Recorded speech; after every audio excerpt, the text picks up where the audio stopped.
What do you do when 1,000 other people want exactly what you want? What if you're not the only one that wants what you want? What if there are thousands of other people who want what you want? You have to outwork them.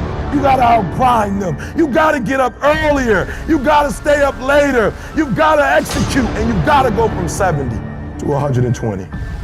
Once something's important to you, it never leaves your mind. If you always dreamt about being a singer-songwriter and you never did it, you will be haunted by that at the age of 70, because it's still right here, stored in the back of your mind. It's something that's meant for you. When things go wrong, they always seem to happen at once, and they just compound on top of each other. And it's pretty easy sometimes to feel beaten when you're faced with all those issues and all those problems, and they all hit you at the same time. But let me tell you, that doesn't mean give up. In fact, it means the opposite. It means it's time for you to fight hard, to dig in. It means it's time for you to go on the warpath. We have a factory, a nice governor in our brain, and it's a survival mechanism. It protects us from pain and suffering. We should back off. We should sit down, find something more comfortable. And there's something about the mind. The mind has the tactical advantage over you at all times. At all times of your life, the mind has a tactical advantage over you. Why is that? It knows what you're afraid of. It knows your insecurities. It knows your deep, dark lies. And it starts to push you away from that shit.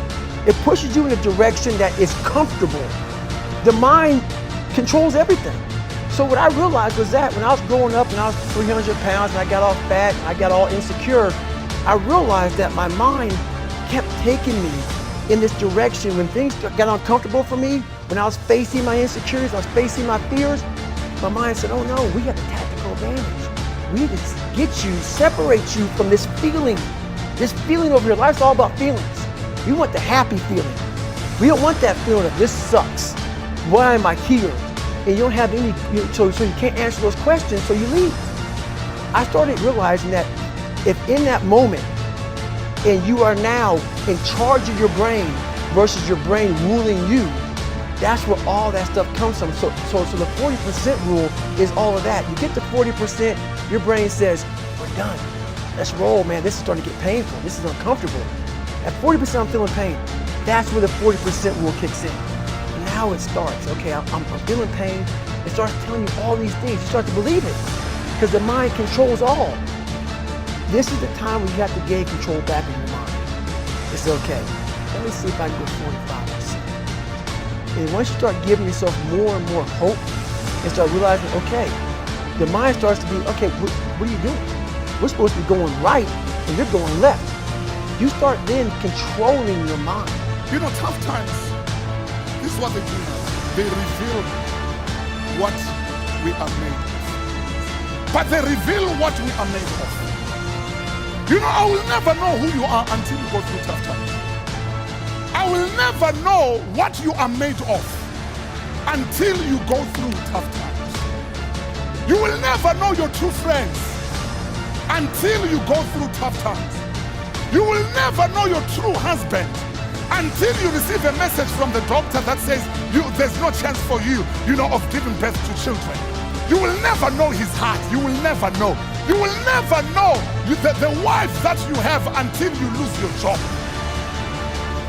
That is when people are being revealed. Tough times, they reveal the true us. They reveal our true friends. They reveal what we are capable of. You will never know what you are capable of until you go through.